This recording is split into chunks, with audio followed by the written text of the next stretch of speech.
Hello, friends. Very good morning. I am extremely thankful to the patronage you have shown to this particular channel. 5,000 subscribers. Thank you very much.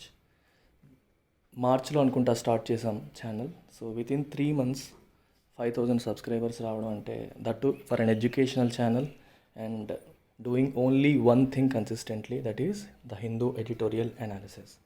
So అది మీకు ఎంతగా నచ్చిందో నాకు అర్థమైంది. నేను ఇంకా కష్టపడతాను. I will try to add even more value to the editorial. Thank you very much once again. So announcement, new UPSC batches from 29th June. సో మీకు ముందే చెప్పాను, జూలై నుంచి the fees is going to be revised, right?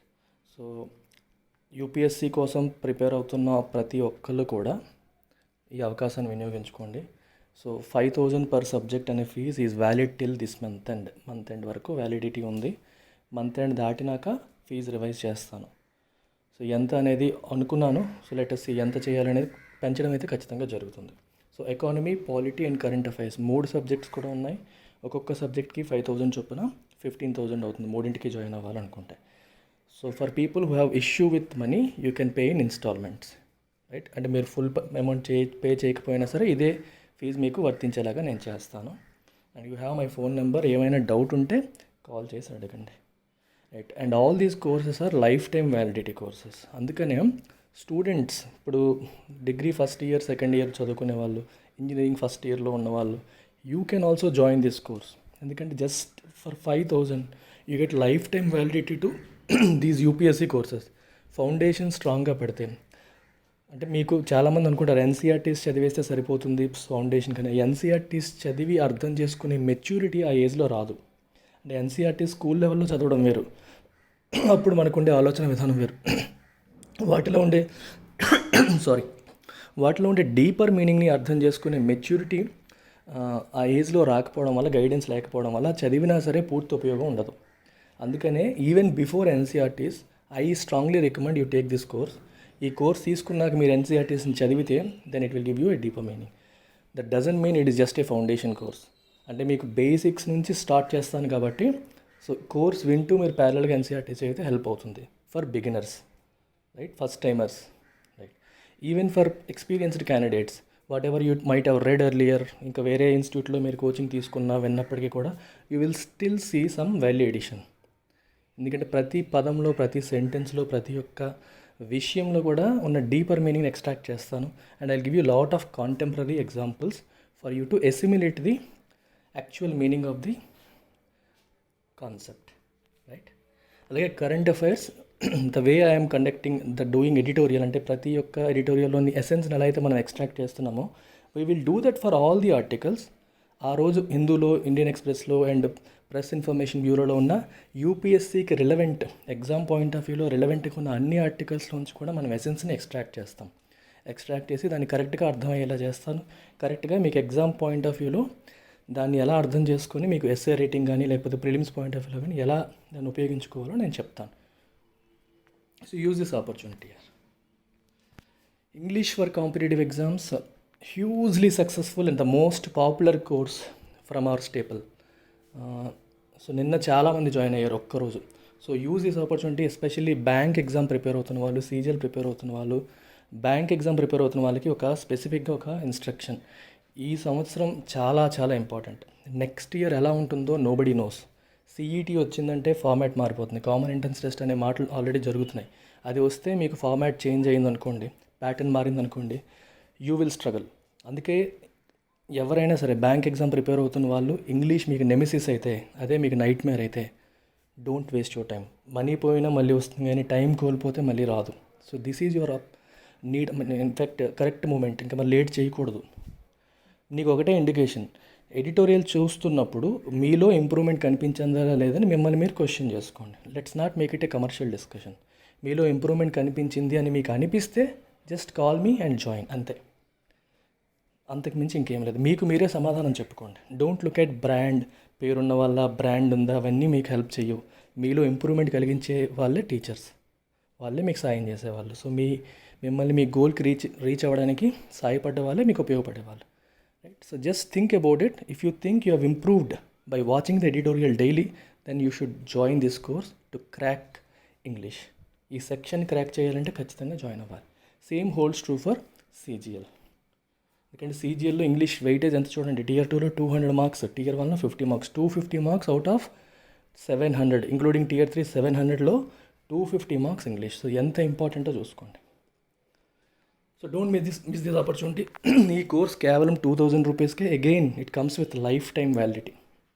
నేను పర్సనల్గా చెప్తున్నాను, రోజు 1 hour చెప్తున్నాను. అర్థమెటిక్ కన్నా ఒకరోజు మిస్ అవుతుందేమో కానీ ఇంగ్లీష్ క్లాస్ ఏ రోజు మిస్ అవుతుంది. ప్రతిరోజు ఇంగ్లీష్ ఉంటుంది. దట్ ఈజ్ అంటే దానికి అంత ఇంపార్టెన్స్ నేను ఇస్తాను. ఇంకా bank PO clerk and SSC CGLకి ఫుల్ కోర్స్ 6000 రూపీస్కి. It's a combo course. అదే మీకు అద్భుతం అనమాట. సో కాంబో కోర్స్ కాబట్టి మీకు ప్రిలిమ్స్, మెయిన్స్, బ్యాంక్ ఎగ్జామ్స్కి, Tier 1, Tier 2, Tier 3, Tier 4 CGL ఎగ్జామ్స్కి అన్ని కలిపి ఒకే కోర్సులో 6000 రూపీస్కే వస్తాయి. మీరు ఒక ఎగ్జామ్ ప్రిపేర్ అవుతుంటే దాని మీదే ఫోకస్ చేయండి, పర్లేదు. You have the flexibility, you have the opportunity to have other course also. అది మీ దగ్గరే ఉంటుంది. మీరు కావాలంటే ఉపయోగించుకుంటారు, లేకపోతే లేదు. 2 కోర్సెస్ కంబైన్డ్గా మీకు 6000 రూపీస్కి వస్తాయి, again with lifetime validity. So useful for only bank aspirants or only CGL aspirants or combined aspirants, ఎవరికైనా సరే ఉపయోగపడుతుంది. రేపొద్దున మనకి CET నెక్స్ట్ ఇయర్ ఏమైనా ప్యాటర్న్ మారి వచ్చినా సరే that is included in this.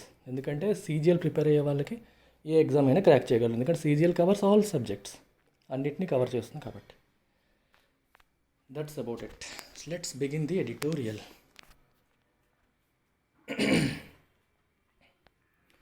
So ఈరోజు కూడా నేను లెఫ్ట్ సైడ్ వచ్చే 2 ఎడిటోరియల్స్ని పిక్ చేసుకోవట్లేదు. ఒకటి ఒక కేసు గురించి, ఒక మర్డర్ కేసు గురించి, ఇంకొకటి అగైన్ US వీసా వాటి గురించి. సో వాటికంటే మనకి లోకల్లీ రిలవెంట్ ఇష్యూస్ని పికప్ చేద్దామని I looked at page number 7, page number 6 కంప్లీట్గా మొత్తం చూసిన తర్వాత, so this is another editorial on agriculture. Agriculture మీద ఏదొచ్చినా సరే విడిచిపెట్టకూడదు, because it is such an important topic. 50% of Indians depend on agriculture for their livelihood.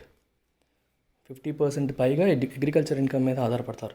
Although agriculture contributes 17% to Indian GDP contribution పరంగా agriculture టాప్లో లేకపోయినప్పటికీ dependency పరంగా అగ్రికల్చరే ఇప్పటికీ టాప్లో ఉంది ఇండియాలో. So it starts by saying crop of ఐరనీస్. So ఎంత beautiful టైటిల్లో చూడండి. క్రాప్ అంటే మీకు తెలుసు పంట. ఐరనీ అంటే అర్థం ఏంటి? ఐరనీ అంటే అన్ outcome, okay, that is contrary to what is expected. జనరల్గా మనం ఎక్స్పెక్ట్ చేసేదానికి ఆపోజిట్గా జరిగేదాన్ని ఐరనీ అంటారు. అండ్ ఐరనీకి రకరకాల మీనింగ్స్ ఉన్నాయి. ఈ సిచ్యువేషన్లో వాడుతుంది అది. మీకు నిన్నటి ఎడిటోరియల్లో కూడా ఇది వచ్చినట్టుగా నాకు గుర్తు. సో ఐరనీ మీకు చెప్పాను చూడండి. పోలీస్ స్టేషన్లో దొంగతనం జరిగింది. That is contrary to what is expected. Expectation ఏంటి? పోలీస్ దొంగతనాలు జరగకుండా చూడాలి, కానీ పోలీస్ స్టేషన్లోనే దొంగతనం జరిగితే దట్స్ అన్ ఐరనీ. అలాగే మనకి ఫైర్ స్టేషన్ తగలబడింది. Fire station is the objective of fire station is to మనకి మంటలు ఆపాలి, పుట్ అవుట్ దిస్ ఫైర్. అయితే అదే తగలబెడితే ఇట్స్ అన్ ఐరనీ. ఏది ఎక్స్పెక్ట్ చేస్తామో దానికి ఆపోజిట్గా జరుగుతుంటే వాటిని మనం ఐరనీస్ అంటాం. క్రాప్ ఆఫ్ ఐరనీస్ అని ఎందుకు అన్నారు అంటే, అలాంటి ఐరనీస్ పంట అంటే అలాంటివి జరుగుతున్నాయి, ఎన్నో జరుగుతున్నాయి. ఎక్స్పెక్ట్ చేసేది ఒకటి, అనుకున్నది ఒకటి, అయ్యింది ఒకటి అన్నట్టుగా. ఎక్స్పెక్ట్ చేసేది ఒకటి, దానికి ఆపోజిట్గా జరుగుతున్న ఎన్నో అంశాలను కలిపి ఈ ఆర్టికల్ రాశారు. అందుకని title crop of ironies. It's very important. మీరు రీడింగ్ కాంప్రహెన్షన్లో ఐడెంటిఫై ది కరెక్ట్ టైటిల్ అంటారు. టైటిల్ ఐడెంటిఫికేషన్లో చాలామంది తప్పు ఏం చేస్తారంటే, ఒక విషయం గుర్తుపెట్టుకోండి, title shouldn't be too long. అంటే మీకు అందులో ఉన్న కంటెంట్ని రిఫ్లెక్ట్ చేయాలి, యాక్సెప్టెడ్, కానీ title should be catchy. That is another thing. అంటే అటెన్షన్ని గ్రాప్ చేసేలాగా కూడా ఉండాలి. క్యాచీ టైటిల్ ఐడెంటిఫై చేయాలి. అందుకే మీరు ఆప్షన్స్ 2-3 సార్లు కింద 2 ఆప్షన్స్ కరెక్ట్ అనిపిస్తాయి. 2 కరెక్ట్ అయినప్పుడు విచ్ వన్ ఈజ్ అంటే అందులో ఏది క్యాచీగా ఉంది, అంటే ఏది కళ్ళకి ఫస్ట్ అట్రాక్ట్ చేస్తుంది, అంటే చూసే వాళ్ళ దృష్టిని ఏది ఎక్కువ ఆకర్షిస్తుంది, అది ఐడెంటిఫై చేసుకోవాలి. అందుకే క్యాచీ ఫ్రేజ్ ఉండాలి ఇప్పుడు కూడా టైటిల్లో. Food security and farmer welfare are intertwined. ఈ సెంటెన్స్కి ఎంత డీప్ మీనింగ్ ఉందో చూడండి. ఫుడ్ సెక్యూరిటీ అంటే అర్థం ఏంటి? ఆహార భద్రత అంటే అర్థం ఏంటి? ప్రతి ఒక్క ఇండియన్కి కడుపు నిండా ఫుడ్ వచ్చేలాగా చూసే బాధ్యత ఎవరికి ఉంది? గవర్నమెంట్కి ఉందని నేను ఎలా చెప్తున్నాను? Because government enacted NFSA, national food security act. Right to food. ప్రభుత్వం ప్రజలకి రైట్ టు ఫుడ్ కల్పించింది. అంటే కడుపు మూడు వేళ్ళు లోపలికి వెళ్ళేలాగా 5,000 లోపలికి వెళ్ళేలాగా కడుపు నిండా ఫుడ్ తినే హక్కుని ప్రభుత్వమే ప్రజలకు కల్పించింది. ప్రభుత్వం తన మీద తాను బాధ్యత పెట్టుకుంది.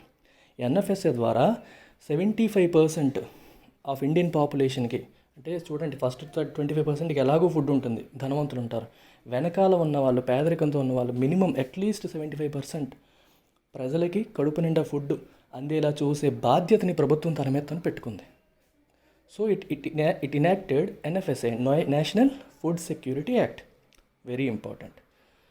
ఇంకోవైపు ఫార్మర్స్ ఎవరు? They are the producers of ఫుడ్ను ప్రొడ్యూస్ చేసేది ఫార్మర్స్.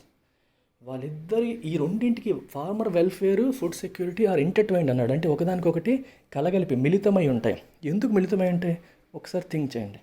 ఫార్మర్స్ ఏమో ప్రొడ్యూస్ చేస్తారు. ప్రొడ్యూస్ చేసిన తర్వాత ఫార్మర్స్ ఏం కోరుకుంటారు? ఎంత కష్టపడి ప్రొడ్యూస్ చేసాం, సో మనకి సరైన రెమ్యూనరేటివ్ ప్రైస్ ఉంటే బాగుండు అనుకుంటారు. అంటే మంచిగా లాభం వచ్చేలాగా మంచి ధర ఉంటే బాగుండని. మరి ఆ ఫుడ్కి ధర ఎక్కువైపోయింది అనుకోండి, అప్పుడు ఏమవుతుంది? ఎవరు సఫర్ అవుతాడు? కామన్ మ్యాన్ సఫర్ అవుతాడు. ఎందుకు? వాళ్ళు దాన్ని ఎఫోర్డ్ చేయలేకపోవచ్చు. నిత్యావసర వస్తువుల ధరలు పెరిగిపోతే, బాగా ఎక్కువైపోతే వీళ్ళు కొనలేని పరిస్థితి వచ్చి ఫుడ్ సెక్యూరిటీ ఇష్యూస్ వస్తాయి. ఓకే, ఫుడ్ సెక్యూరిటీ ఇష్యూస్ వస్తాయి కాబట్టి ధరలు విపరీతంగా పెరిగిపోకుండా కంట్రోల్ చేసి తక్కువగా మెయింటైన్ చేశారనుకోండి, అప్పుడు ఫార్మర్ వెల్ఫేర్ పరిస్థితి ఏంటి? అసలే ఫార్మర్ సూసైడ్స్ చూస్తున్నాం. పంటలు ఎంత కష్టపడి పండిస్తారు, కనీసం వాళ్ళ ఇన్పుట్ కాస్ట్ కూడా రాకపోతే వాళ్ళు ఎంత సఫర్ అవుతారు? సో ధరలు బాగా పెంచితే రైతు లాభపడతాడు, కానీ కామన్ మ్యాన్ నష్టపోతాడు. ధరలు బాగా తక్కువగా మెయింటైన్ చేస్తే ఫుడ్ సెక్యూరిటీ వస్తుంది, కామన్ మ్యాన్కి మంచిది, కానీ దాన్ని పండించే రైతు నష్టపోతాడు.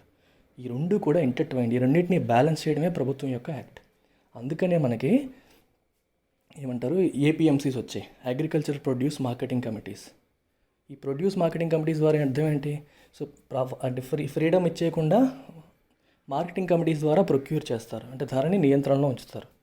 ఎంఎస్పి పెడతారు, మినిమం సపోర్ట్ ప్రైస్, కనీస మద్దతు ధర. అంటే రైతుకి వాళ్ళ కాస్ట్ చూసుకొని దానికి తగ్గట్టుగా గవర్నమెంట్ ఒక రేట్ ఫిక్స్ చేస్తుంది. అది ఎక్కువ అయిపోతే మళ్ళీ కామన్ మ్యాన్కి కష్టం కాబట్టి అది మెయింటైన్ చేస్తారు. ఇలా రైతుకి ఫ్రీడమ్ లేకుండా చేసేసారు కొన్ని సంవత్సరాలుగా. ఎందుకంటే పంట పండించేది రైతు, కానీ అమ్ముకునే స్వేచ్ఛ లేదు.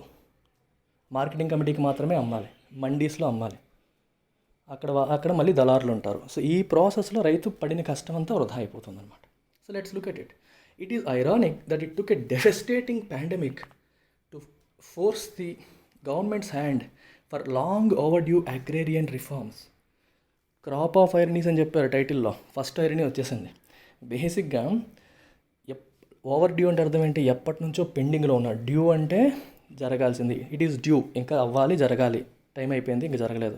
మనం చూడండి, యువర్ పేమెంట్ ఈజ్ డ్యూ అని మెసేజ్లు వస్తాయి. మీరు పేమెంట్ చేయాల్సిన టైం అయిపోయింది, మీరు ఇంకా కట్టలేదు, ఇట్ ఈస్ డ్యూ, కట్టాలి అని. ఓవర్ డ్యూ అంటే టైం దాటిపోయిందని. లాంగ్ ఓవర్ డ్యూ అంటే ఎప్పటి నుంచో దాటిపోయింది, ఎప్పటి నుంచో చేయాలి. ఏంటవి? అగ్రేరియన్ రిఫార్మ్స్, వ్యవసాయానికి సంబంధించిన సంస్కరణలు చేయాల్సిన టైం ఎప్పుడో వచ్చింది, కానీ ఇప్పటికీ చేయలేదు. అయితే విచిత్రం ఏంటంటే, జనరల్గా మనం రిఫార్మ్స్ ఎప్పుడు చేస్తాం? ఆర్థిక వ్యవస్థ బాగున్నప్పుడు, గవర్నమెంట్ పరిస్థితులు బాగున్నప్పుడు, అన్నీ సక్రమంగా ఉన్నప్పుడు కొత్త విషయాలు చేయడానికి ప్రయత్నం చేస్తాం. ఐరనీ ఏంటి? అది ఎక్స్పెక్టేషన్. కానీ ఐరనీ ఏంటి? ఇలాంటి డివస్టేటింగ్ పాండమిక్, ఇలాంటి అంటే మనల్ని మొత్తం అతలాకుతలం చేసిన ఈ మహమ్మారి వచ్చిన టైంలో అగ్రికల్చర్ రిఫార్మ్స్ అనేవి వచ్చాయి. అందుకే ఐరనిక్ అంటాం. ఎందుకంటే ఇలాంటి టైంలో రిఫార్మ్స్ గురించి ఆలోచించలేదు జనరల్గా, కానీ గవర్నమెంట్ దీన్ని ఈ క్రైసిస్లో ఒక ఆపర్చునిటీని చూసింది. And it has done the wonderful thing by bringing in all those much needed reforms. Agriculture సెక్టర్లో మంచి మంచి రిఫార్మ్స్ తీసుకొచ్చింది. అందుకే ఐరానికల్ అన్నారంట. జనరల్గా క్రైసిస్లో ఇప్పుడు కూడా క్రైసిస్ని ఎలా హ్యాండిల్ చేయాలని చూస్తూ ఉంటాం. But this government has acted proactively and acted smartly. Amendments have been made to the essential commodities act 1955. Amendments అంటే సవరణలు, చేంజెస్ జరిగాయి. దేనికి? Essential commodities act 1955. Essential commodities యాక్ట్కి మార్పులు చేశారు. ఎసెన్షియల్ కమోడిటీస్ యాక్ట్ ఏం చేస్తుందంటే, ఈ మనకి సిరియల్స్ కానీ, ఆయిల్ కానీ, పల్సెస్ కానీ, పొటాటోస్, ఆనియన్స్, వీటన్నిటి అంటే నిత్యావసరాలు ఏవైతే ఉంటాయో వాటి ఇల్లీగల్ హోర్డింగ్ని అరికట్టడానికి. హోర్డింగ్ అంటే అర్థం ఏంటి? దాచేయడం. అంటే వాటిని దాచేసి రేట్లు బాగా పెంచాక అమ్మడం. అప్పుడు దానివల్ల ఏంటి? కామన్ మ్యాన్ నష్టపోతాడు కదా. సడన్గా అంటే సప్లై ఉన్నప్పటికీ కూడా ఆర్టిఫిషియల్గా స్కేర్సిటీ క్రియేట్ చేసి మార్కెట్లో లేదు అన్నట్టుగా దాని ధర పెరిగేలా చేసి బాగా పెరిగిన తర్వాత తీసుకొచ్చి అమ్మడాలు ఇట్లాంటివి చేస్తారు కొంతమంది. సో దీన్ని అరికట్టడం కోసం ఎసెన్షియల్ కమోడిటీస్ యాక్ట్ తీసుకొచ్చారు అప్పట్లో. సో దీనివల్ల ఏంటవుతుందో ఇలాంటి కొన్ని ఈ యాక్ట్లో ఏవైతే మెన్షన్ చేయబడ్డాయో ఐటమ్స్ వాటిని హోర్డింగ్ చేయకూడదు beyond a particular limit. Stock limits ఉంటాయి, ఆ లిమిట్స్కి మించి మీరు హోర్డింగ్ చేయకూడదు, అంటే కోల్డ్ స్టోరేజ్లో దాయడం కానీ చేయకూడదు. ఈ రూల్ తీసుకురావడం అనేది కన్జ్యూమర్ని దృష్టిలో పెట్టుకొని తెచ్చారు, కానీ ఇది రైతులు నష్టపోయేలా చేస్తుంది. ప్లస్ ప్రైవేట్ సెక్టర్ ఇందులో ఇన్వెస్ట్మెంట్ లేకుండా చేస్తుంది. సో ఈ ప్రైవేట్ సెక్టర్ ఏంటంటే ఎక్స్పోర్ట్స్, మన ఫుడ్ని వేరే కంట్రీస్కి ఎక్స్పోర్ట్ చేసే అవకాశాలు ఉంటాయి, కానీ ఎక్స్పోర్ట్ చేయాలంటే కొన్ని రూల్స్ ఉంటాయి, కొన్ని పద్ధతులు ఉంటాయి, కొన్ని వాటి వాళ్ళు క్వాలిటీ స్టాండర్డ్స్ ఉంటాయి. దానికి మనకి ఇన్ఫ్రాస్ట్రక్చర్ అవసరం, కోల్డ్ స్టోరేజ్లు అవసరం, సైంటిఫిక్గా స్టోర్ చేయాలి, వాళ్ళు అడిగిన గ్రేడింగ్ చేయాలి, మెయింటైన్ చేయాలి, పంపాలి. మరి అవన్నీ చేయాలంటే వాళ్ళు అందులో ప్రైవేట్ కంపెనీస్ ఈ ఇన్ఫ్రాస్ట్రక్చర్ ఫెసిలిటీస్లో ఇన్వెస్ట్ చేయాలి. వాళ్ళు ఇన్వెస్ట్ చేయట్లేదు. ఎందుకు? ఈ కమోడిటీ యాక్ట్ ఒకటి వచ్చింది, మనం ఏదో మనం చేస్తుంటే వీళ్ళు వచ్చి అధికారులు వచ్చి మనకి యాక్ట్ ప్రకారం ఇది తప్పు అని చెప్పి మన ఎత్తి మీద కత్తి పెడతారు. ఎందుకురా బాబు అని చెప్పి వాళ్ళు రావట్లేదు.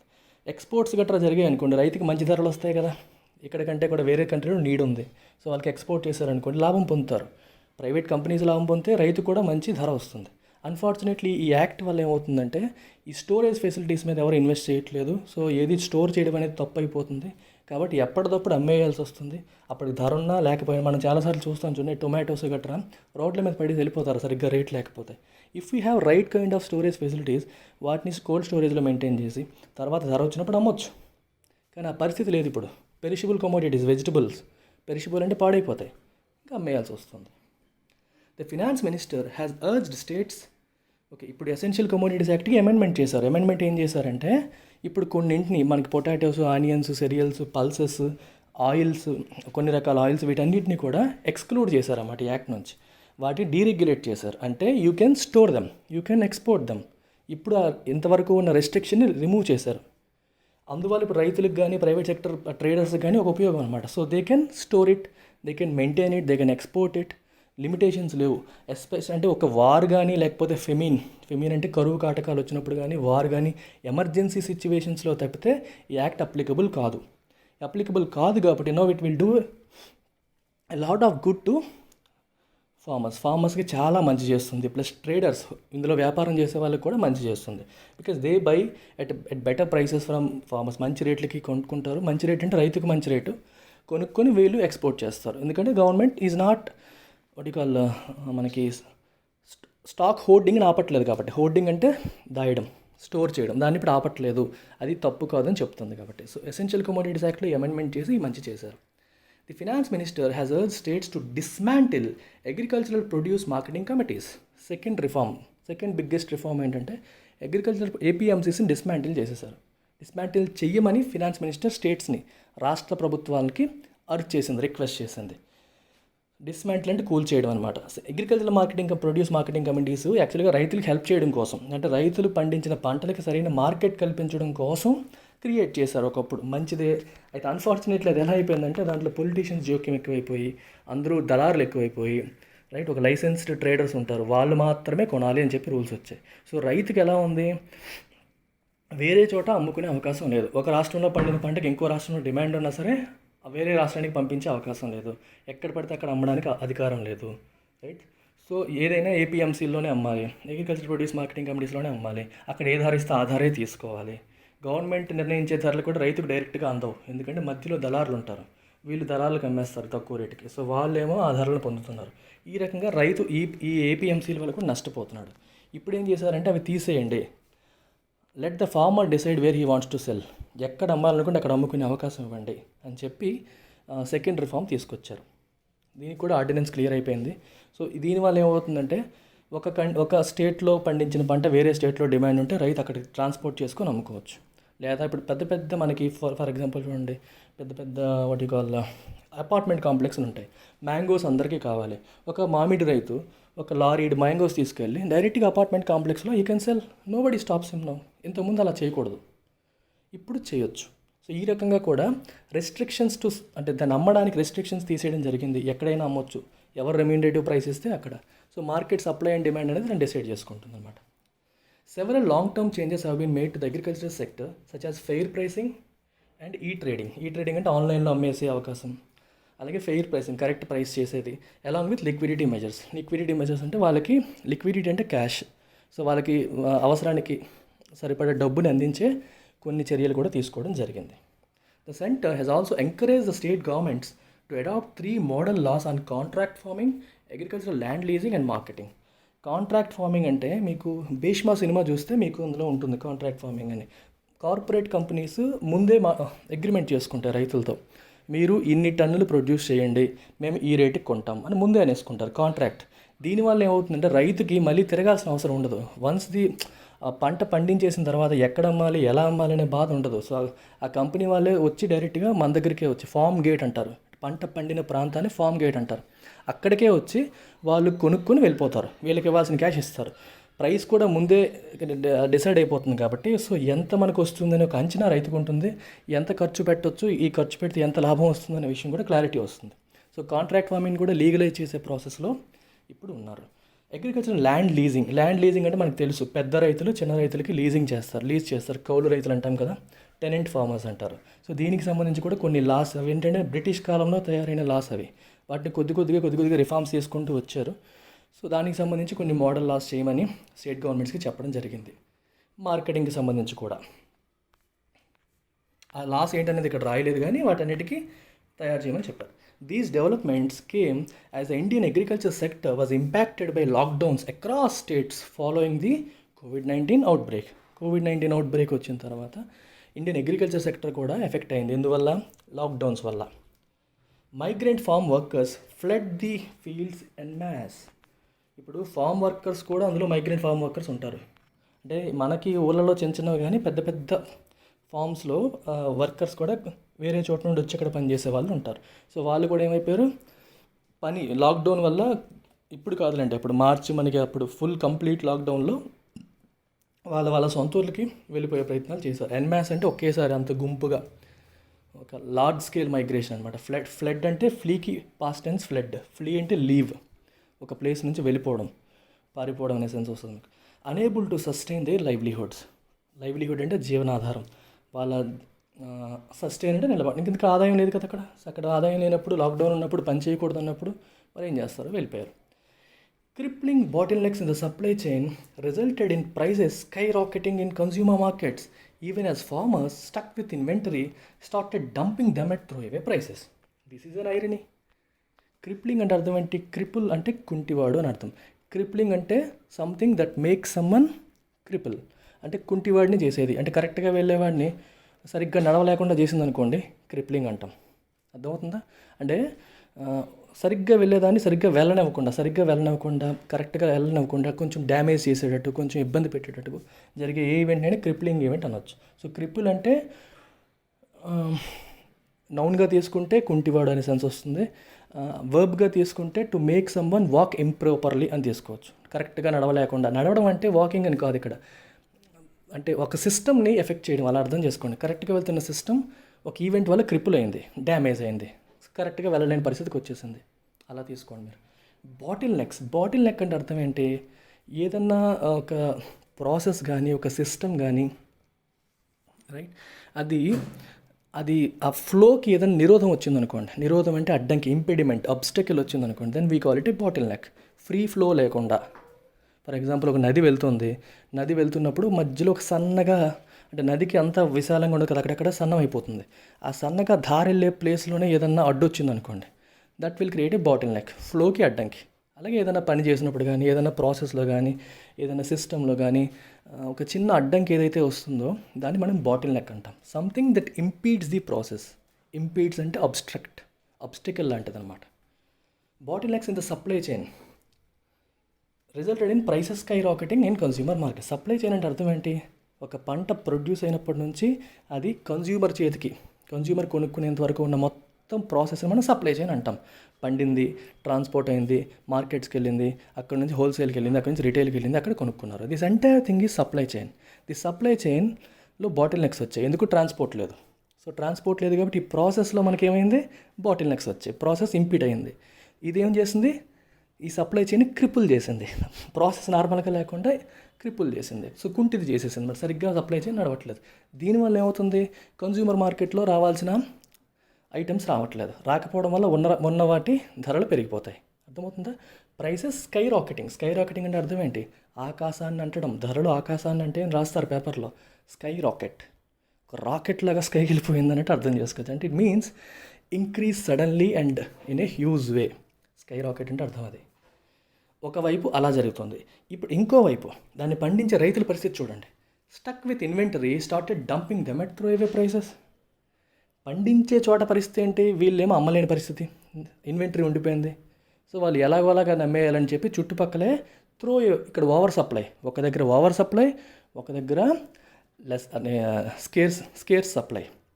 కన్జ్యూమర్ మార్కెట్స్లో చూస్తే సప్లై లేదు, ఎందుకంటే రావట్లేదు. ఇక్కడ పండే చోట ఫామ్ గేట్ దగ్గర చూస్తుంటే పంట ఉంది, కొనేవాళ్ళు లేరు. డిమాండ్ కంటే ఎక్కువ ఉంది ఇక్కడ. కొన్ని చోట్ల ఓవర్ సప్లై వచ్చింది, కొన్ని చోట్ల స్కేర్సిటీ ఆఫ్ సప్లై వచ్చింది. పండించేవాడికి డబ్బులు రావట్లేదు, కొనేవాడికి ఎక్కువ పెట్టి కొనుక్కుంటున్నాడు. ఇది పరిస్థితి. అందుకే దీన్ని మనం అనదర్ ఐరనీ అంటాం. త్రో అవే ప్రైస్ అంటే అర్థం ఏంటి? చాలా డర్ట్ చీప్, చాలా తక్కువ రేట్ అనమాట, అతి తక్కువ rate. Many remind hungry even as the food corporation of India's godowns overflowed with grain stock at 3 times the buffer stock norms. FCI గోడౌన్స్లోమో విపరీతంగా, అంటే మామూలుగా బఫర్ స్టాక్ ఎంత మెయింటైన్ చేయాలని రూల్స్ ఉంటాయి, దానికి 3 times స్టాక్ వచ్చేస్తుంది. ఎందుకంటే బంపర్ హార్వెస్ట్ ఈ సంవత్సరం, బాగా పంటలు పండాయి. ఎఫ్సిఐ గోడౌన్స్ అంతగా నిండిపోతున్నాయి, ఇంకో పక్క చాలామంది ఆకలితో ఉన్నారు. It is another irony. మీరు చెప్పాను ఐరనీ అంటే అర్థం ఏంటి? Something that happens contrary to what is expected. ఎఫ్సిఐలో గోడౌన్స్ ఎంత నిండుతున్నాయంటే అర్థం ఏంటి? ఫుడ్ బాగుంది, ఈ సంవత్సరం బాగా పంట పండింది, అందరూ ఆకలి తీరాలనుకుంటాం, కానీ చాలామంది ఆకలితో ఉంటున్నారు బికాస్ ఆఫ్ లాక్డౌన్స్. అర్థమవుతుందా? It's a crop of ఐరనీస్. ఆ ముందు సెంటెన్స్లో ఒక ఐరనీ ఉంది. ఏంటది? పంటలు బాగా పండే రైతుకి చూడండి, కన్జ్యూమర్ మార్కెట్స్లో కన్జ్యూమర్స్కి సరైన రేటు దొరకట్లేదు, అంటే ఎక్కువ రేటు పెట్టి కొనుక్కుంటాడు. అంటే ఏమనుకుంటాం? రైతు లాభపడతాడు అనుకుంటాం, కానీ రైతుకి లాభం లేదు. ఎందుకు? ట్రాన్స్పోర్ట్ ఇష్యూస్ వల్ల ఇన్వెంటరీ పైలప్ అయిపోతుంది, ట్రాన్స్పోర్ట్ చేయలేని పరిస్థితి. They are selling it throwaway prices, తక్కువ రేటుకి అమ్మేస్తున్నారు. అంటే వాళ్ళు చుట్టుపక్కల ఏరియాలో తక్కువ రేటుకి అమ్ముతున్నారు, బట్ ఇన్ కన్జ్యూమర్ మార్కెట్స్ అక్కడ ఫర్ ప్రొడ్యూస్ లేక ఎక్కువ రేటుకి పెట్టి కొనుక్కుంటున్నారు. ఇవన్నీ ఐరనీసే. అనుకుంది ఒకటి, జరుగుతుంది ఒకటి. It is an irony that many migrants to the cities who come from farming backgrounds sought the city for a better life, but it is the same cities that their employers that have forced them to return to their homes. చూడండి, farming background నుంచి ఉన్న చాలామంది, background నుంచి ఉన్న వాళ్ళు చాలామంది సిటీకి మంచి లైఫ్ దొరుకుతుంది, మంచి వర్క్ దొరుకుతుంది అని చెప్పి మైగ్రేట్ అయిపోతారు. ఓకే, బాగానే ఉంది. But it is the same cities and their employers that have forced them to return to their homes. ఏ సిటీలో అయితే మనకి మంచి చేస్తాయని చెప్పి అనుకుని వెళ్ళిపోయారో ఆ సిటీలే తిరిగి వెనక్కి పంపించే పరిస్థితులు వచ్చాయి బికాజ్ ఆఫ్ లాక్డౌన్స్. అక్కడ వర్క్ లేకుండా వాళ్ళు పోషించలేరు, కాబట్టి they were force to come back to their home towns. మంచి జరుగుతుంది అని వెళ్ళాం సిటీకి, సో ఏమనుకుంటాం? అక్కడ మన లైఫ్ బాగుంటుంది, సూపర్గా ఉంటుంది అని ఎక్స్పెక్ట్ చేస్తాం. But what happened? కాంట్రరీ, వాళ్ళే వెనక్కి పంపించేసే పరిస్థితులు వచ్చాయి. What India has been witnessing over the past few months is a historic reverse migration. చరిత్రలో ఎప్పుడూ చూడండి రివర్స్ మైగ్రేషన్ మనం చూస్తున్నాం. మైగ్రేషన్ ఎప్పుడు కూడా విలేజెస్ నుండి సిటీస్కి జరుగుతుంది, ఇప్పుడు సిటీస్ నుండి విలేజెస్కి రివర్స్ మైగ్రేషన్ హిస్టారిక్. ఎప్పుడు చూడండి. విట్నెసింగ్ అంటే seeing, where experiencing it, right? మనం దాన్ని చూస్తున్నాం. Again it is an irony that very people who ensure food security in this nation are being made to go hungry now. దేశానికి ఆహార భద్రత కల్పించే రైతు కుటుంబీకులే ఇప్పుడు ఆకలితో ఉండాల్సిన పరిస్థితులు వస్తున్నాయి. That is another irony. Food produce చేసేవాడికే తిండి లేని పరిస్థితి వస్తే ఎలా ఉంటుంది? అదే ఇప్పుడు జరుగుతుంది. It is equally an irony that lockdown was impose to contain COVID-19, but migration of the poor and vulnerable might be taking the virus to the hinterland of India. ఎంత ఇంట్రెస్టింగ్గా రాశాడు చూడండి ఆథర్. మన లాక్డౌన్ ఎందుకు తీసుకొచ్చారు? COVID-19 అవుట్బ్రేక్ని control చేయడానికి. ఈ lockdown వల్ల జీవనాధారాలు కోల్పోయి లక్షల కొద్దీ మైగ్రెంట్ వర్కర్స్ సిటీస్ నుండి విలేజెస్కి పరుగులు తీశారు. ఇంతమంది ఒక్కసారిగా వచ్చేసరికి సిటీస్లో ఉండే ఈ COVID-19 virus hinterland of India, rural ఏరియాస్కి, హింటర్లాండ్ అంటే సిటీస్కి మెయిన్ ఏరియాస్కి దూరంగా ఉండే ఏరియాస్ని హింటర్లాండ్స్ అంటారు, రూరల్ అని కూడా అనుకోవచ్చు మనం. వీటికి అంటే ఏదైతే స్ప్రెడ్ని కంటైన్ చేయడం కోసం లాక్డౌన్ తీసుకొస్తే ఐరానికల్ ఏంటి? దానికి ఆపోజిట్ జరుగుతుంది. ఇప్పుడు విలేజెస్లో, రూరల్ ఏరియాస్లో మనకి శ్రీకాకుళం ఎగ్జాంపుల్ తీసుకోండి, మా జిల్లా. అది మీకు ఐడియా ఉంటుంది. చాలా లేట్గా COVID-19 ఎంటర్ అయింది శ్రీకాకుళంలో. చాలా కాలం వరకు 0 cases. Absolutely 0 cases. ఆ తర్వాత ఎప్పుడైతే లాక్డౌన్ సడలింపులు వచ్చాయో, మైగ్రెంట్ వర్కర్స్ ఎప్పుడైతే సొంత ఊళ్ళకి రావడం మొదలైందో, శ్రీకాకుళం నుంచి వలస కార్మికులు చాలా ఎక్కువగా ఉంటారు, కొంచెం వెనుకబడిన జిల్లా కాబట్టి. ఇప్పుడు విపరీతంగా కేసెస్ పెరిగిపోయాయి. సో లాక్డౌన్ యొక్క ఇంటెన్షన్ డిఫీట్ అయిపోయింది. ఈ లాక్డౌన్ ఇవ్వడం వల్లే వాళ్ళ యొక్క వాళ్ళ ఫుడ్ లేకుండా అయిపోయారు. సో లేకుండా అయిపోవడం వల్ల వాళ్ళు వెనక్కి రావాల్సి వచ్చింది. I'm not opposing migrant workers at all. వాళ్ళు ఎక్కడుంటారు? వైరస్తో చనిపోతే ఏంటి, ఆకలితో చనిపోతే ఏంటి, రెండు ఈక్వలే. ఆకలితో చనిపోమని చెప్తామా? సో వాళ్ళు వెనక్కి రావడంలో ఏమాత్రం తప్పు లేదు. కానీ సిచ్యువేషన్ అలాంటిది. We cannot blame any one but our కర్మ. మన డెస్టినీ తప్పితే ఎవరిని బ్లేమ్ చేయలేని పరిస్థితి అది. సో వాళ్ళు వెనక్కి వచ్చారు అంటే వాళ్ళకి తెలియకుండానే వైరస్ని ఊర్లోకి తీసుకొచ్చారు. Ironical. While the concept of one nation, one ration card has potential, people are concerned about immediate relief for the hungry. Concept of one nation, one ration card. ఇది యాక్చువల్గా next year 2021 I think March నుంచి అనుకుంటాను implement చేద్దామని చెప్పి decide అయ్యారు. One nation one ration card అంటే నీకు ఏపీలో రేషన్ కార్డు ఉన్నా నువ్వు తమిళనాడులో రేషన్ తీసుకోవచ్చు, తమిళనాడులో రేషన్ కార్డుతో కర్ణాటకలో రేషన్ తీసుకోవచ్చు. ఇది ఒకటే దేశం. One nation one ration card. ఎక్కడ రేషన్ కార్డు ఉన్న వాళ్ళు ఎక్కడైనా తీసుకునే కాన్సెప్ట్ నిర్మలా సీతారామన్ గారు. ఇది కూడా ఎన్ఎఫ్ఎస్ఏలో భాగంగా. ఎందుకంటే ఇప్పుడు మైగ్రెంట్ వర్కర్స్ తీసుకోండి. ఫర్ ఎగ్జాంపుల్ శ్రీకాకుళం జిల్లాకి చెందిన ఒక మైగ్రెంట్ వర్కర్ ఉన్నాడు. వాళ్ళ ఊర్లో తనకు రేషన్ కార్డు ఉంటుంది. ఇప్పుడు తను తమిళనాడు వెళ్ళి పనిచేస్తున్నాడు చెన్నైలో. అది అక్కడ చెల్లదు. సో రేషన్ కార్డు ఉన్నప్పటికీ కూడా దాని బెనిఫిట్ పొందలేని పరిస్థితిలో తను ఉన్నాడు. సబ్సిడైజ్డ్ గ్రెయిన్స్ గవర్నమెంట్ ఇస్తుంది, కానీ పొందలేని పరిస్థితిలో తను ఉంటాడు. ఇలాంటి ప్రాబ్లమ్ సాల్వ్ చేయడానికి మనకి one nation one ration card అనే స్కీమ్ తీసుకొచ్చారు. అది నెక్స్ట్ ఇయర్ నుంచి ఇంప్లిమెంట్ చేయబడుతుంది.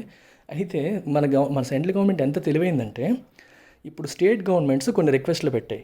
అంటే స్టేట్ గవర్నమెంట్స్కి ఏంటంటే ఫండ్స్ సరిపోక మేము అప్పు తీసుకునే అవకాశాన్ని కల్పించండి అని చెప్పి అడిగారు. అప్పు తీసుకునే అవకాశం సెంట్రల్ గవర్నమెంట్ ఎందుకు కల్పించాలి? కొన్ని నామ్స్ ఉంటాయి వాళ్ళకి. స్టేట్ జీడిపిలో కొంత పర్సెంట్కి మించి ఫిస్కల్ డెఫిసిట్ పెరగకూడదు. అంటే ద్రవ్య లోటు అంటే revenue minus expenses minus revenue. Deficit అప్పుడే కదా వస్తుంది, ఎక్స్పెన్స్ ఎక్కువ రెవెన్యూ తక్కువ ఉంటాయి. ఒక లిమిట్ పెరగకూడదని చెప్పి ఉంటుంది. ఆ లిమిట్ని గవర్నమెంట్ ఎక్స్టెండ్ చేసింది. ఓకే పర్లేదు, ఫిస్కల్ డెఫిసిట్ ఈ మాత్రం పెరిగినా పర్లేదు, మీరు తీసుకోండి అని చెప్పారు. ప్లస్ మీరు ఎక్కువ తీసుకునే అవకాశాన్ని కల్పిస్తూ రూల్స్ పెట్టింది సెంట్రల్ గవర్నమెంట్. ఏం పెట్టింది?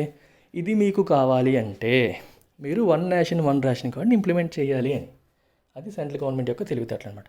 స్టేట్స్ ఏమో సరిగ్గా పట్టించుకోవట్లేదు వీటిని. అందుకని మీకు అవసరానికి మేము హెల్ప్ చేస్తాం, మీరేం చేయాలంటే ఈ పని చేయండి అన్నారు. ఇలా రూల్స్ పెట్టి ఈ వన్ నేషన్ వన్ రేషన్ కార్డ్ని కూడా అందులో కండిషన్ కింద పెట్టారు స్టేట్ గవర్నమెంట్స్కి. సో స్టేట్ గవర్నమెంట్స్ ఆబ్వియస్గా ఆ పని అవ్వాలంటే ఇది చేయాలి కాబట్టి ఇంప్లిమెంట్ చేస్తాయనేది సెంట్రల్ గవర్నమెంట్ యొక్క నమ్మకం. అందుకని it's a very good scheme. దానికి మంచి పొటెన్షియల్ ఉంది, మంచి స్కోప్ ఉంది, right. But people are concern about immediate relief. ఇమీడియట్గా రిలీఫ్ కావాలి మాకు, ఇప్పుడు మా పరిస్థితి బాగాలేదు, అది ఎప్పుడో మీరు ఇంప్లిమెంట్ చేస్తారు. సో పీపుల్ దాని గురించి వర్రీ అవుతున్నారు.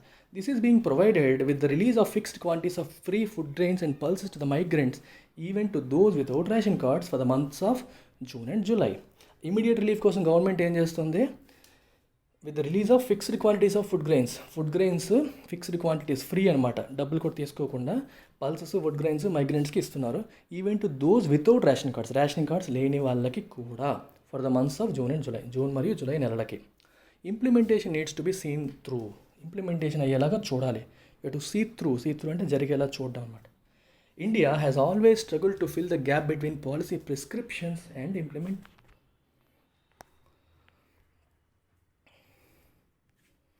India has always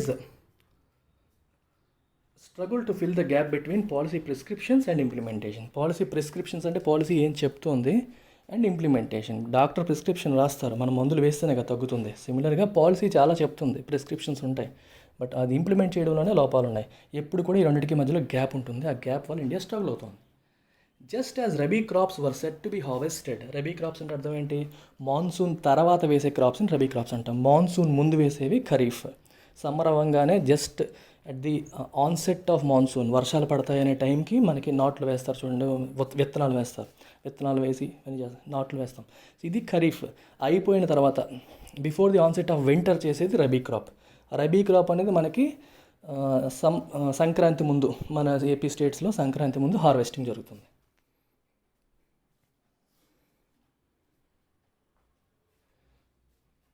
Just as rabi crops were said to be harvested, unseasonal rain and hail arrived at the beginning of the year. Beginning of the year అంటే కదా జనవరి ఫిబ్రవరి టైంలో unseasonal rain, అది seasonal కాదు కదా, winter, అది winter టైంలో rain వచ్చింది.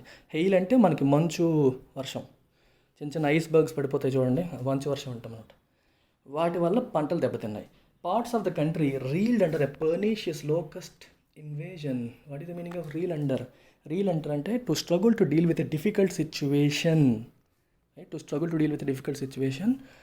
ఒక రీలింగ్ అండర్, ఆ పదం చూడండి, అండర్ అంటే మన మీద ఏదో పెద్ద భారం పడిపోతే దాన్ని డీల్ చేయడానికి మనం పడే స్ట్రగుల్నే రీలింగ్ అండర్ అంటాం.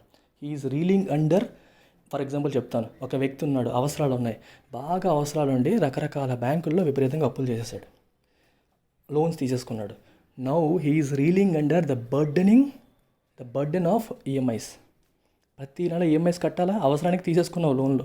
ఇప్పుడు he is reeling under the burden of EMIs. EMIs అనేవి ఒక భారం అయిపోయాయి, ఆ భారంలో తను స్ట్రగుల్ అవుతున్నాడు. రీల్ అండర్ అంటే అలా తీసుకోవచ్చు. హార్వెస్ట్ అంటే తెలుసు కదా, పంటని మనం చేతికి వచ్చాక దాన్ని కొయ్యడం, అది ఫైనల్ థింగ్ అనమాట. Reeled under a pernicious locust invasion. Locust అంటే మనకి మిడతలు వచ్చేసాయి చూడండి, మిడతల దండు దాడి చేసింది. ఇన్వేజన్ అంటే అర్థం ఏంటి? మనం అన్వాంటెడ్ ఎంట్రీ. ఇంట్రూడ్ అంటే అర్థం ఏంటి? Entry into A territory which is not yours. Illegal entry అనమాట.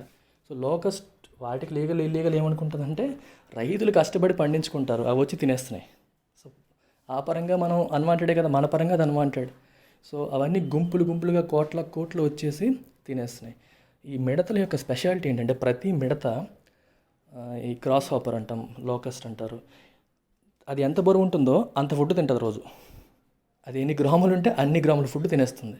సో విపరీతంగా తింటాయి అనమాట. సో మొత్తం అది కూడా కోట్లు వస్తున్నాయి, మొత్తం దెబ్బకి మొత్తం నాశనం చేసేస్తున్నాయి. పర్నీషియస్ అంటే కాజింగ్ హార్మ్, అంటే మనకి హాని కలిగించే అని అర్థం. లూమింగ్ అంటే రాబోతున్న, upcoming. Loans could push farmers into A tail spin off poverty.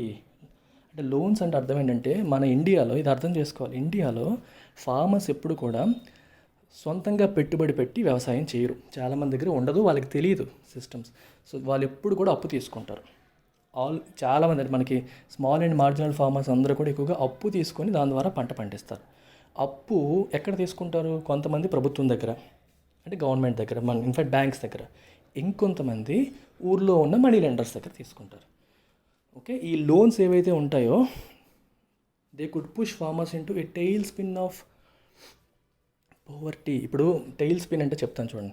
మీకు ఆకాశంలో ఒక విమానం వెళ్తుంది అనుకోండి, ఆకాశంలో ఒక విమానం వెళ్తున్నప్పుడు ఆ విమానానికి ఒక్కసారిగా అదుపు తప్పింది అనుకోండి, అంటే ఇంజిన్ ఫెయిల్ అయిపోయింది అనుకోండి, అదేమవుతుంది? పల్టీలు కొడుతూ కింద పడిపోతుంది, అవునా కదా? టెయిల్ స్పిన్ అంటారు దాన్నే. అంటే టెయిల్ స్పిన్ అంటే ఇంకా go round and loose control completely, పూర్తిగా కంట్రోల్ తప్పిపోవడం. అలాగే మన సిచ్యువేషన్లో కూడా ఏదైనా ఎనీ సిచ్యువేషన్ దట్ బికమ్స్ కేఓటిక్, గందరగోళం అయిపోవడం, and loses control quickly is called tail spin. అంటే వీళ్ళ పరిస్థితులు అనేవి, అప్పులు ఆల్రెడీ ఇక్కడ మనకి పంట తగ్గిపోయి సఫర్ అవ్వడం, తర్వాత ఈ అప్పులు కట్టాల్సి రావడం, వీటి వల్ల ఏమవుతుంది? ఇట్ బికమ్స్ ఒక టెయిల్ స్పిన్ అయిపోతుంది. కంప్లీట్గా వాళ్ళు పోవర్టీలోకి వెళ్ళిపోయే పరిస్థితులు ఉన్నాయి. కంప్లీట్గా అదుపు తప్పి, పోవర్టీ అంటే తెలుసు కదా, పేదరికంలోకి వెళ్ళిపోయే పరిస్థితులు మనకు కనిపిస్తున్నాయి. The Reserve Bank of India announced an extension of the moratorium on loan EMIs by 3 months. But given that many farmers rely on a system of informal borrowing, this negates the intended effect.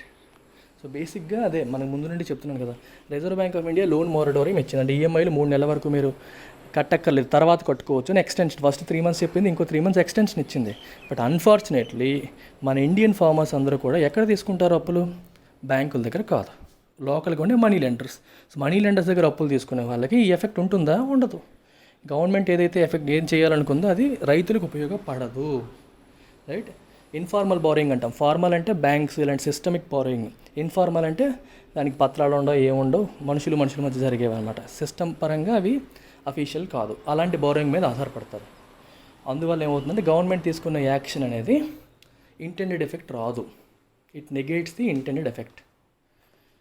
The government has also hiked the MSP of 14 Kharif crops, but some argue that this may not offer the intended extent of relief due to a lack of manpower, working capital, machinery and storage. 14 kharif crops యొక్క MSP minimum support ప్రైస్ని government పెంచింది.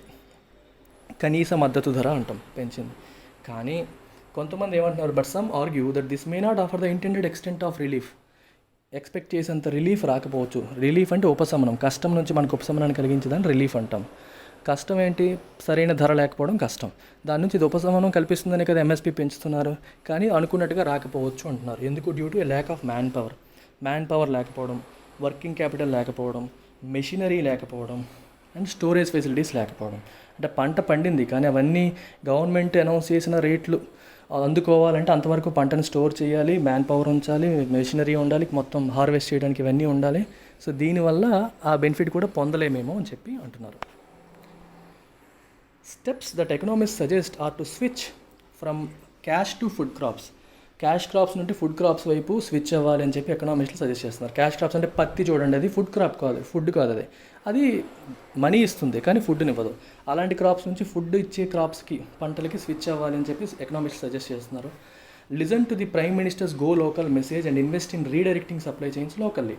Prime minister మెసేజ్ని వినాలి and ఆయన ఏంటి local అన్నారు. So supply chains కూడా కంప్లీట్గా local వైపు రీడైరెక్ట్ చేయాలి అని చెప్పి చెప్తున్నారు. Increase government allocations to poor farmers through the PM Kisan scheme by including everyone, even those who do not own land. PM Kisan scheme అంటే మనకి కిసాన్ సమ్మన్ నిధి స్కీమ్. అంటే ప్రతి రైతు కుటుంబానికి కూడా, దేశంలో ఉన్న ప్రతి రైతు కుటుంబానికి సంవత్సరానికి 6,000 రూపాయలు ప్రభుత్వం సాయం చేస్తుంది. అది 3 ట్రాంచెస్గా, ప్రతి 4 నెలలకి 2,000 చొప్పున, మొత్తం 12 నెలలకి 6,000 రూపాయలు సెంట్రల్ గవర్నమెంట్ ఇచ్చే స్కీమే Kisan Samman scheme, PM Kisan scheme అన్నారు. అయితే ఈ స్కీమ్ 1 డిసెంబర్ 2018 నుంచి స్టార్ట్ చేశారు. అంటే ఇఫెక్టివ్ అనమాట. ఆ రోజు నుంచి it was effective from 1 December 2018. So దీని ద్వారా ఇచ్చే వాళ్ళలో నాన్ ఫార్మర్స్ని కూడా, those who do not own land own చేయని వాళ్ళని కూడా ఇంక్లూడ్ చేయండి అని చెప్పి అంటున్నారు. And timely availability of seeds and fertilisers for the next సీజన్కి సీడ్స్ మరియు ఫెర్టిలైజర్స్ ఆన్ టైం అవైలబిలిటీ వచ్చేలాగా చూడండి. And ensure by roping in gram sabhas for the next season, by roping in gram sabhas to verify claimants. Gram sabhas అంటే అర్థం ఏంటి? Gram సభాస్ ఎక్కడ ఉంటాయి? Gram Sabha is a constitutional concept. రాజ్యాంగం ఏం చెప్తుంది? ఆర్టికల్ 243లో, అంటే నాకు కరెక్ట్గా ఆర్టికల్ గుర్తులేదు, ఒకసారి మీరు చెక్ చేయండి. I think article 243. సో అందులో ఏం రాశారంటే, పంచాయతీరాజ్ యాక్ట్లో, పంచాయతీరాజ్ సంబంధించిన దాంట్లో ఆర్టికల్ 243లో ఒకసారి చెక్ చేయండి ఆర్టికల్. Don't blame me. ఒకసారి కరెక్ట్ ఆర్టికల్ మీరే రాయండి. గ్రామ సభకు సంబంధించిన ఆర్టికల్ ఏంటనేది ఒకసారి కామెంట్స్లో రాయండి.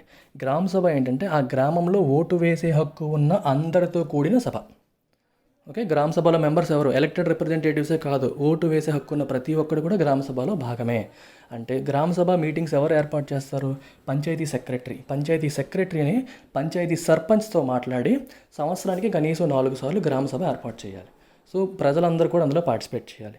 వాళ్ళకి సంబంధించిన విషయాలు వాళ్ళు డిస్కస్ చేసుకొని ఒక తీర్మానం చేసుకోవాలి. గ్రామ సభ చేసుకున్న తీర్మానం ఏదో పవర్ఫుల్, దానికంటే వేరే ఏది పవర్ఫుల్, ఎందుకంటే ప్రజలు కూడా అందులో ఇన్వాల్వ్ అయ్యారు కాబట్టి.